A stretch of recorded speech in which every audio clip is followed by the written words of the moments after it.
I thank the gentleman.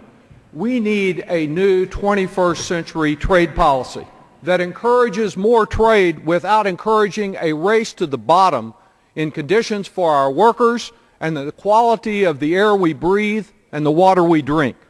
Trade agreements should not be measured solely with regard to how many tons of goods move across a border, but they must consider the impact on how our workers are treated, how our environment is treated. And that's the very kind of trade policy that President Obama has said repeatedly he's committed to. Trade adjustment assistance is just not a substitute for a new trade policy that recognizes too often American jobs have been a leading American export.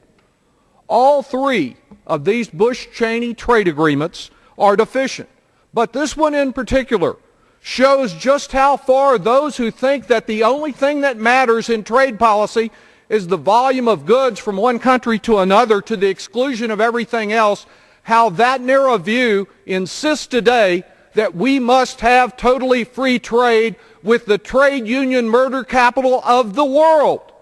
Yes, supporters of this free trade agreement have forgotten it's not free. It's not free to those who attempt to represent workers in Colombia.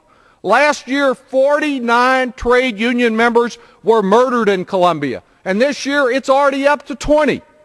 Human Rights Watch has just reported that there is virtually no progress in securing murder convictions. They got 6 out of 195 union member murders that were actually convicted. In 9 of 10 cases, the Colombians haven't even identified a suspect in these murders. You can talk of an action plan, and that's fine, but it's just like talk of a new trade policy. It's just talk and nothing else. This agreement denies any enforcement provision on the action plan that would make it actionable.